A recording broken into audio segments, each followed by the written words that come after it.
તમે પણ મિલાવટ વાળું જો તેલ ખાઈને જો બીમાર પડી જાવ છો તો હવે ગભરાવાની જરૂર નથી। તો વાત કરીએ બનાસકાંઠાનું પ્રખ્યાત G20 જે મગફળીમાંથી બનાવવામાં આવે છે, ડબલ ફિલ્ટર સિંગ તેલ હોય છે। ચલો જાણીએ દોસ્તો, આપણે આવી ગયા છે જે રેતી સિંગ તેલ છે જે બનાસકાંઠાનું પ્રખ્યાત G20 થી જે મગફળીના અંદરથી શુદ્ધ જે ડબલ ફિલ્ટરથી બનાવવામાં આવે છે। આપણે આખી પૂરી જાણકારી જે જીરોમાંથી જે 100% જે આખી પ્રોસેસ છે એ બતાવીશું કે કેવી રીતે બને છે આખી જે મિલના અંદરથી। એ બના રહેજો લાસ્ટ સુધી, આપણે કે આની જે પ્રોસેસ છે એ બધું તમને બતાવીશું। તો આપણે પહેલી પ્રોસેસ છે દોસ્તો, જે આ મગફળી આખી નાખવામાં આવે છે। આ ભાઈ આખી કહેશે કે શું આગળ પ્રોસેસ છે। નમસ્કાર મિત્રો, માર્કેટ યાર્ડમાં ખેડૂતો દ્વારા પાસેથી ખરીદવામાં આવે છે જીવીત મગફળી, જે બનાસકાંઠાની જે પ્રખ્યાત મગફળી છે, જે બનાસકાંઠાના માર્કેટ યાર્ડમાંથી ખરીદવામાં આવે છે।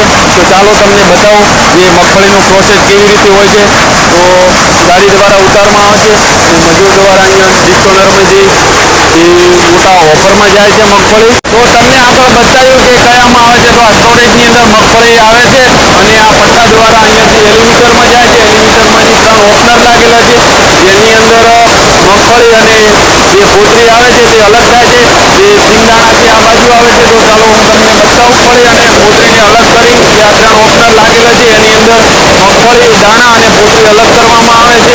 અલગ કર્યા દાણામાંથી ચાળી અને મગફળી પણ અલગ થઈ જાય છે। પછી આ બાજુ લાગેલો છે ભૂમો, એની અંદર જે શું કહેવાય કે ગોગડી એકદમ અલગ થઈ જાય છે અને દાણા આપણે નિરાણમાં લઈ લઈએ છીએ। તો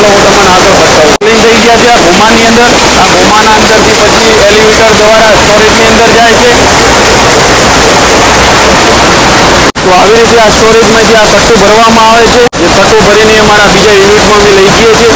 તમે જોઈ શકો છો કટ્ટા પેકિંગ કરેલા જ છે। આ જોઈ શકો છો કટ્ટા પેકિંગ કરેલા જ છે, એ ગાડી દ્વારા બીજા યુનિટમાં લઈ જઈએ છીએ। ત્યાંથી જે દાણા નીકળે ને પછી જે આ સાઈડ આવે છે, જે આ સાઈડ જે ગોડાઉનમાંથી પછી જે આગળ જે તેલની જે પ્રોસેસ છે એ તેલની પ્રોસેસ છે ભાઈ તમને ત્યાં આગળ બતાવ્યું કે કેવી રીતે જે તેલ બનાવવામાં આવે છે ડબલ ફિલ્ટર બનીને। જેમ તમે વિડીયોની અંદર જોયું કે ત્યાંથી દાણા નીકળે ને પછી આ જે ગોડાઉનમાં આવે છે, આ ગોડાઉનમાં કેવી રીતે પ્રોસેસ છે આ ભાઈ બતાવશે।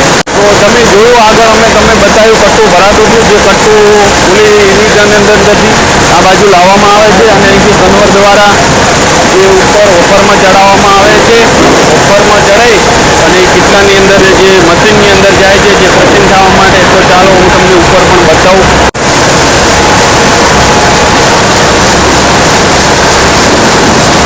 ઉપર પણ બતાવું। ચલો એનું તેલ જે નીચે નીકળે તમને મગફળીના તેલનો નિચોડ થતો એ તમને બતાવી રહ્યો છું। આગળ પણ તમે અહીંયા પણ જોઈ શકો છો મશીનમાંથી નીકળતું તેલ આવે છે। પહેલું મગફળીમાંથી મશીનમાંથી તેલ આવતું, હવે આપણે એને ફિલ્ટર કરીએ। જોયું મિત્રો કે આપણે તેલ આવી ગયું છે ફાઇનલી પહેલા ફિલ્ટરની અંદર, જે મશીનમાંથી આગળના સ્ટોરેજમાં આવે છે અને ડબલ ફિલ્ટર સિંગલ ફિલ્ટર થાય છે અત્યારે। તો સિંગલ ફિલ્ટર થઈ અને આગળ થાય છે ડબલ ફિલ્ટર। તો ડબલ ફિલ્ટર હું તમને બતાવું। તો જોયું પહેલાં આપણે પહેલું ફિલ્ટર થાય છે અને આ થાય છે ડબલ ફિલ્ટર, જે બહાર લાગેલું છે। તો અહીંયા ડબલ ફિલ્ટર થઈ તેલ ક્લીન થાય છે, એકદમ ચોખ્ખું થઈ જાય છે અને પછી આ 3 નંબર ને 4 નંબરના સ્ટોરેજની અંદર ચડાવવામાં આવે છે।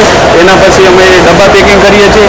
તો ડબ્બા કેવી રીતે પેકિંગ કરીએ હું તમને બતાવું। જોઈ રહ્યા છો ઓટોમેટિક ડબ્બા પેકિંગ થાય છે, જે ડબ્બાના વજન સાથે 15930 વજન કરવામાં આવે છે।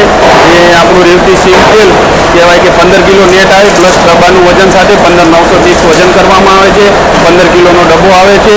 તો આ જોઈ રહ્યા છો ડબ્બાનું ઉપરના ભાગનું જે બૂટ લગાવવામાં આવે છે, એના પછી જે ડબ્બાને ડબલ ફૂટું લગાવી અને પછી જ ગાડીમાં લોડ કરવામાં આવે છે।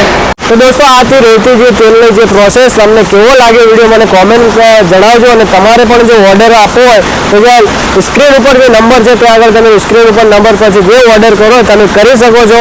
એકદમ ફ્રેશ જે તેલ આવે છે, અમે પણ જોયું મસ્ત મજાનું તેલ છે, અમને પણ ગમ્યું।